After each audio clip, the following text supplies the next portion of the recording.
Welcome to Praveen academy. और आज date है 27 मार्च 2021। देखते हैं आज के इंपॉर्टेंट आर्टिकल्स। पहला आर्टिकल हमारा डाक मतपत्र से संबंधित है, पोस्टल बैलेट्स।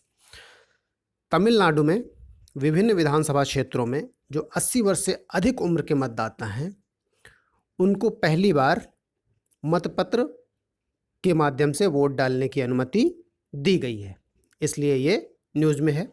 इसका लाभ किसको मिलेगा इसको देखेंगे। तो जो सशस्त्र बल हैं उनको मिलेगा, राज्य के बाहर तैनात पुलिस बलों को, इसके अलावा भारत के बाहर तैनात सरकारी कर्मचारी और उनके पति पत्नी को। इसके पहले जो चुनाव कार्य में संलग्न कर्मचारी होते थे पहले से इसके हकदार होते थे, ये सुविधा उनको पहले से प्राप्त थी। दूसरा आर्टिकल हमारा रीड बैंक से संबंधित है। क्या है ये दक्षिण चीन सागर में स्थित एक रीफ है। जैसे चट्टानें होती हैं, जैसे कोरल रीफ होता है उसके माध्यम से बनी हुई, वैसे ये एक रीफ है। यहाँ पे अभी हाल ही में कुछ चीनी नौकाओं का एक बेड़ा खड़ा हुआ पाया, किसने? फिलीपींस ने। तो इसकी वजह से राजनीतिक विवाद उत्पन्न हो गया और यहाँ पे फिलीपींस ने अपनी नौसेना के और जहाज़ों की तैनाती का आदेश दे दिया, इसलिए ये न्यूज़ में है। रीड बैंक कहाँ पे है? दक्षिण चीन सागर में है। थोड़ा सा बात कर लेते हैं दक्षिण चीन सागर के विवाद की। तो यहाँ पर कई सारे द्वीप हैं जो विवादित हैं।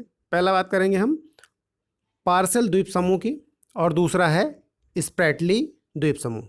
ये दो द्वीप समूह हैं। इन दोनों पर वियतनाम अपना अधिकार बताता है कि 17वीं शताब्दी के करीब उसने वहाँ पे शासन किया हुआ है और ये क्षेत्र उसका रहा है, और इसके वो दस्तावेज भी प्रस्तुत करने को तैयार है कि मेरे पास इसके दस्तावेज है। वहीं चीन इस पर, इन दोनों ही द्वीप समूहों पर अपना अधिकार बताता है। इसके अलावा दूसरा है स्कारबोरो शोल द्वीप। जो स्कारबोरो शोल द्वीप है इस पर चीन और फिलीपींस के बीच विवाद है पहले से ही, और अभी एक और विवाद जुड़ गया और वो था हमारा रीड बैंक से संबंधित। और ये किसके बीच में हो गया है? फिलीपींस और चाइना के बीच में। नेक्स्ट न्यूज़ हमारी सत्र की समाप्ति से संबंधित है। अभी कुछ राज्यों में चुनाव हो रहे हैं, जैसे कि तमिलनाडु, केरला, असम। तो इस वजह से जो बजट सत्र था इसके दूसरे पार्ट को समय से पहले, लगभग 2 सप्ताह पहले समाप्त करने यानी स्थगित करने की बात कही गई और उसको स्थगित किया गया चुनाव की वजह से, इसलिए ये न्यूज़ में है सत्र की समाप्ति। तो सत्र की समाप्ति को देखते हैं किस तरीके से होता है। क्या होता है? संसद के किसी सत्र को स्थगन के माध्यम से, सत्रावसान के माध्यम से और विघटन के द्वारा समाप्त कर सकते हैं। सबसे पहले देखते हैं स्थगन क्या होता है। सदन को निर्दिष्ट समय के लिए निलंबित कर देना, 1 घंटे, 2 दिन, 4 सप्ताह, इस तरीके से एक निश्चित समय निर्दिष्ट कर दिया जाता है, तो उसको हम बोलते हैं स्थगन। इसके अलावा दूसरा है हमारा सत्रावसान।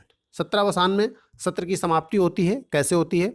जब सत्र के कार्य पूरे हो जाते हैं तो राष्ट्रपति एक अधिसूचना जारी कर देता है और इसके बाद में जो पीठासीन अधिकारी होता है उसको एक निश्चित काल के लिए स्थगित कर देता है, तो इसको हम कहते हैं सत्रावसान।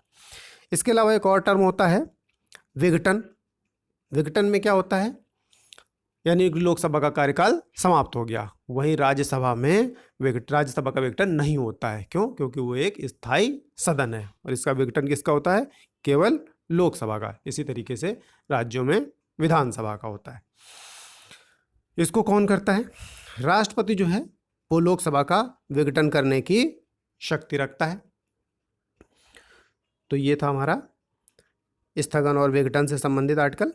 नेक्स्ट आर्टिकल हमारा ग्लोबल विंड रिपोर्ट 2021 से संबंधित है। पवन ऊर्जा पे एक रिपोर्ट आई है, किसके द्वारा आई हुई है? GWEC, global wind energy council, इसके द्वारा ये रिपोर्ट जारी की गई है, ग्लोबल विंड रिपोर्ट 2021। इसके अनुसार भारत के बारे में कहा गया है कि जो भारत ने अक्षय ऊर्जा के लिए महत्वाकांक्षी लक्ष्य निर्धारित किया है पवन ऊर्जा से संबंधित और शून्य कार्बन उत्सर्जन से संबंधित, तो उसको भारत प्राप्त करने के लिए लगातार आगे बढ़ रहा है, ये बात कही गई है। इसके अलावा इसमें एक बात कही गई है कि जो 2015 का पेरिस जलवायु समझौता है, उसके तहत भारत ने जो कार्बन उत्सर्जन को 2030 तक के लिए 33 से 35% कम करने का स्वैच्छिक लक्ष्य निर्धारित किया है। भारत निरंतर उसकी तरफ बढ़ रहा है तेजी से और उसको प्राप्त करने की पूरी संभावना, ऐसा इस रिपोर्ट में कहा गया है। इसके अलावा इसमें बताया गया है कि भारत ने 2022 तक 175 गीगावाट अक्षय ऊर्जा उत्पादन का जो लक्ष्य रखा है, उसमें पवन ऊर्जा की कितनी मात्रा है? 60 गीगावाट पवन ऊर्जा है।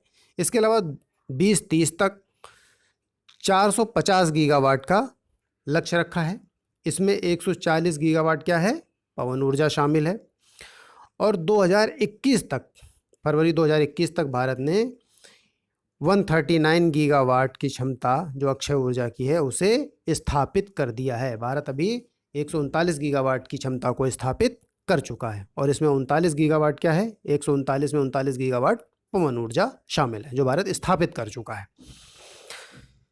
इस रिपोर्ट के अनुसार पेरिस समझौते की बात इसमें और कही गई है, जिसमें तापमान को 2 डिग्री सेल्सियस से नीचे रखने के लिए कहा गया था। पेरिस समझौता जो 2015 में हुआ था, उसे नीचे रखने के जो लक्ष्य है उस दिशा में भारत सही ट्रैक पर है, ऐसा इस रिपोर्ट में बोला गया है। इसके अलावा और भी कुछ चीज़ें बताई गई कि जो भारत की नीतियां हैं, जैसे इलेक्ट्रिक वाहनों के लिए एक इसका मोबिलिटी मिशन है, वैसे हाइड्रोजन मिशन है और 2030 तक रेलवे में कोयले के इस्तेमाल को ख़त्म कर भारत शून्य कार्बन उत्सर्जन की ओर तेज़ी से बढ़ेगा, ऐसा इस रिपोर्ट में बोला गया है। वहीं भारत 2030 तक जो स्वच्छ ऊर्जा है उसकी हिस्सेदारी की अगर बात करें भारत में, तो 40% तक ले जाने में सफल होगा, ऐसा इसमें कहा गया है। और अभी वर्तमान में भारत 36% तक पहुंच चुका है स्वच्छ ऊर्जा हिस्सेदारी में। नेक्स्ट न्यूज़ हमारा 30वां व्यास सम्मान है, उससे संबंधित है। किसके द्वारा ये दिया जाता है? के बिड़ला फाउंडेशन के द्वारा ये अवार्ड दिया जाता है। 2030 के लिए ये सम्मान किसको दिया गया है?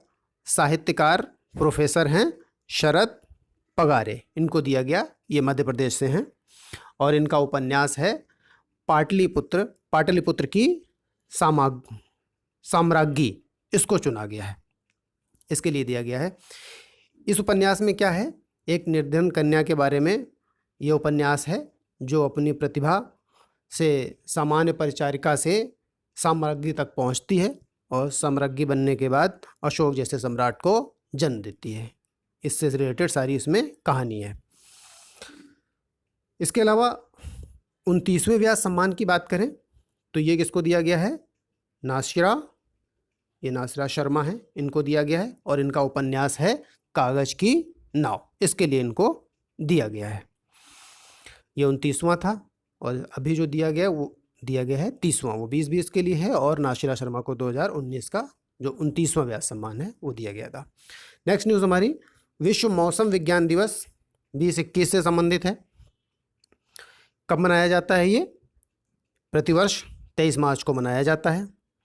इस वर्ष की थीम क्या रही है? महासागर, जलवायु और मौसम। उद्देश्य क्या होता है इसका? उद्देश्य ये होता है कि किस तरीके से जलवायु और मौसम में बदलाव हो रहे हैं उनकी ओर ध्यान आकर्षित करना। विश्व मौसम विज्ञान संगठन की बात करें, इसकी स्थापना कब हुई थी? तो इसकी स्थापना 1950 में हुई थी। विश्व मौसम विज्ञान संगठन का मुख्यालय कहाँ पे है? जिनेवा, और जिनेवा कहाँ पे है? स्विट्जरलैंड में है। नेक्स्ट न्यूज़ हमारी न्यायिक नियुक्तियों से संबंधित है। क्या है न्यायिक नियुक्तियों के बारे में, क्यों न्यूज़ में है अभी ये? अभी सर्वोच्च न्यायालय ने केंद्र सरकार से कहा है कि उच्च न्यायालय में जो नियुक्तियां होनी थीं तो कोलिजियम के द्वारा करीब 6 महीने से 1.5 साल के बीच में कुछ नियुक्तियों के लिए सिफारिश की गई थी, तो उस पर अभी तक वो सब पेंडिंग पड़ी हुई हैं और उनके जो है लंबित अवस्था में क्यों हैं, क्या कारण है, इसके लिए स्पष्टीकरण मांगा गया है, इसलिए ये न्यूज़ में। थोड़ी सी बात करते हैं किस तरीके से नियुक्तियां होती हैं यहाँ पे।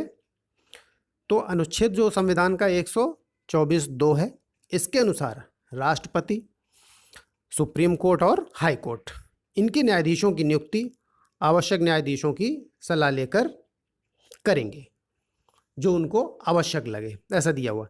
हालांकि सीजीआई के लिए ऐसी सलाह की ज़रूरत नहीं है। वहीं कोलेजियम की बात करें कि नियुक्तियां कैसे होती हैं, तो कोलेजियम में सीजीआई और 4 वरिष्ठतम जज होते हैं, जो सुप्रीम कोर्ट के जजों की नियुक्ति के लिए सलाह देते हैं।